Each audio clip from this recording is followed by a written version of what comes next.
क्योंकि फल। तो आपने बस विश का किट ऐसे ही कहा था, उसका कोई ऐसा अर्थ नहीं था, लेकिन लोगों ने उसको बाकायदा कोट किया कि विश का किट है वो। महाराज जी ये कह रहे हैं। भाई उसमें तो नुकसानदायक है ना, डॉक्टर कहते हैं ना, डॉक्टर क्या बोलते हैं, बिस्किट खाना फायदेमंद है। नहीं, जैसे ग्लूकोज बिस्किट है, थ्रेप्टीन का बिस्किट, लोगों को बोला जाता है थ्रेप्टीन का बिस्किट खाओ, बहुत बीमार होते हैं, उसके लिए ताकत के लिए कहा जाता है।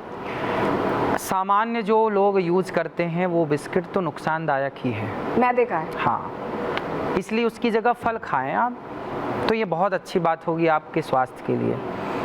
दूसरा, सुंदरता।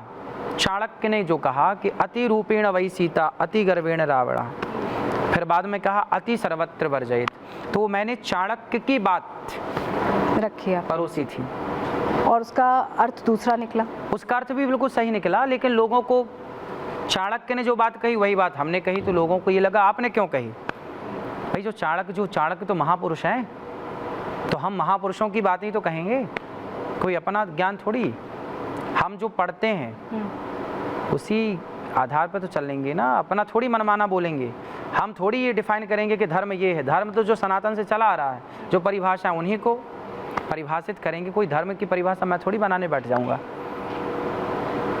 अच्छा, मुझे ये बताइए, अभी आपका एक बयान जो शराब को लेकर, आप कई बार जो आपकी कथा सुनने आते हैं उनके सवाल जवाब लेते हैं, 17, 70, 17 ये वाली बात, या ये बात कि 2 कौड़ी के होते हैं वो लोग जो शराब पीते। आपको लगता है कि कई बार आप बहुत मुखर होकर या डांट देते हैं जो आते हैं अनुयायी आपको सुनने?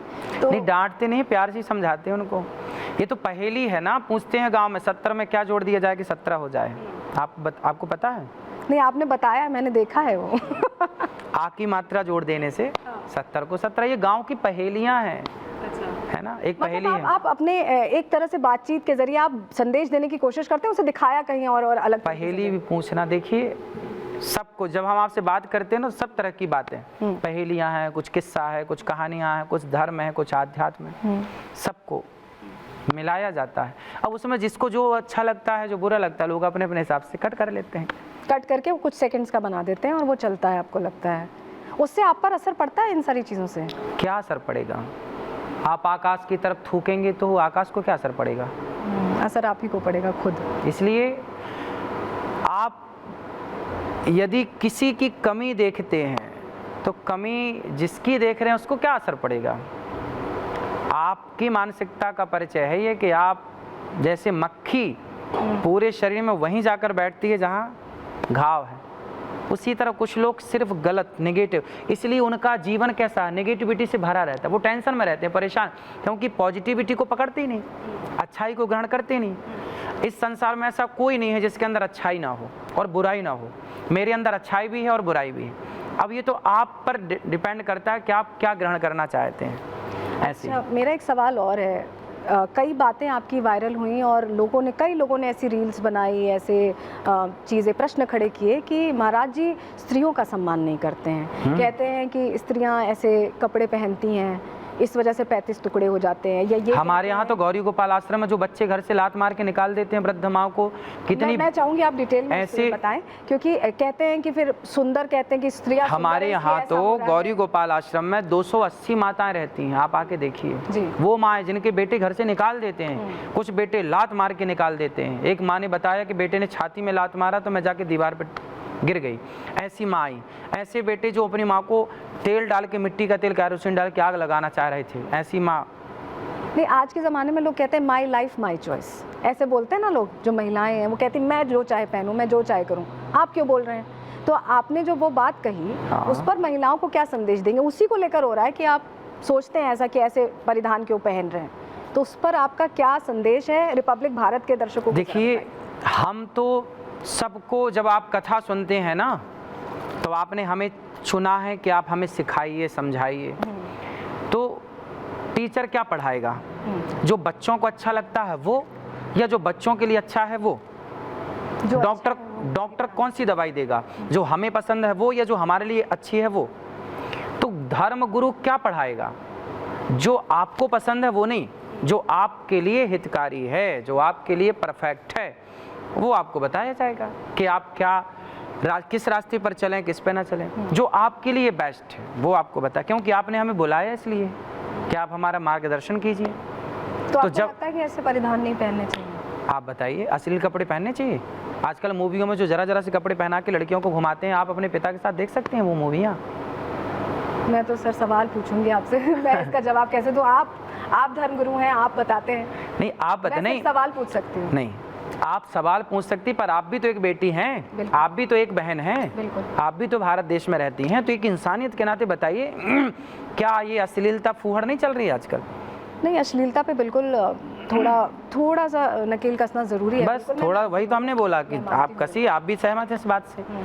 आपने भी अभी कपड़े पहने हैं, देखिए आपने कितने बढ़िया कपड़े पहने हैं, आपने मर्यादित कपड़े पहने हैं। जो अमर्यादित है वो तो गलत ही है, चाहे हम कहें, चाहे आप कहें, चाहे तीसरा कहे, तो फिर गलत को गलत कहने में दिक्कत क्या है? नहीं, इसी को लेकर लोग कहते हैं कि फिर आप पर्सपेक्टिव सेट कर रहे हैं। हम तो ये कह रहे हैं कि अश्लील कपड़े ना पहना कोई। मर्यादा हमारे यहाँ क्या है? मर्यादा पुरुषोत्तम। हमारे यहाँ राम कैसे हैं, किस भगवान की पूजा करते हैं? मर्यादा। जो मर्यादा पुरुषोत्तम हैं, हम उनके यदि अनुयायी हैं तो हम मर्यादा में रहें। यदि हम ही छोड़ेंगे तो फिर किसको सिखाएंगे? आज के माहौल में आप किसे सबसे ज़्यादा सही मानते हैं? किसके पद चिन्हों पे हम चलें? राम जी के पद चिन्हों पे चलें, कृष्ण जी के पद चिन्हों पे चलें, हनुमान जी को मान के चलें? सब एक ही तो हैं। हनुमान जी और राम जी और कृष्ण जी कोई अलग अलग हैं? राम कृष्ण दो एक हैं, अंतर नहीं निमेष, इनके नयन गंभीर हैं, इनके चपल विशेष। कोई भेद नहीं है, कोई भेद नहीं है किसी के भी। भगवान के 24 अवतार हैं, उनमें एक राम एक कृष्ण, अनेक रूप रूपाय विष्णवे प्रभु विष्णवे। अच्छा, एक सवाल और है मेरा, वो बहुत ज़रूरी सवाल है क्योंकि वो अभी बहुत ज़्यादा उसको लेकर बातचीत हो रही है। अभी आपने कुछ दिन पहले कहा था कि जो महिलाएं ज़मीन में झुककर प्रणाम करती हैं करणबद्ध होकर एकदम, तो वो नहीं करना चाहिए। उसके पीछे वजह क्या है, क्या तर्क है उसके पीछे? क्योंकि इसको लेकर कहा जा रहा है कि ये कैसी बात हो गई, प्रणाम तो इंसान पूरे भगवान के सामने नतमस्तक हो जाता है, उसमें क्या गलत है? अगर आपका कोई तर्क है उसके पीछे तो वो बताइए।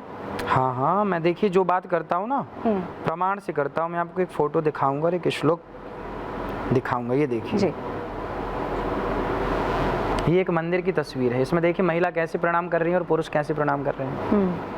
और ऊपर क्या लिखा है श्लोक में? श्लोक में लिखा है कि ब्राह्मणस्य मुखम शंखम शालिग्रामम च पुस्तकम वसुंधरा न सहते कामनी कुछ मर्दनम। ब्राह्मणों को नीचे नहीं आसन पर बैठना चाहिए, शंख को, शालिग्राम भगवान को और धर्म ग्रंथों को आसन पर रखना चाहिए, जमीन पे नहीं। और स्त्रियों को ऐसे प्रणाम। ये देखिए पुराना मंदिर है, ये मंदिरों की तस्वीर है। तो आप इसके आधार पर कह रहे हैं? ये धर्म सिंधु ग्रंथ में लिखा है।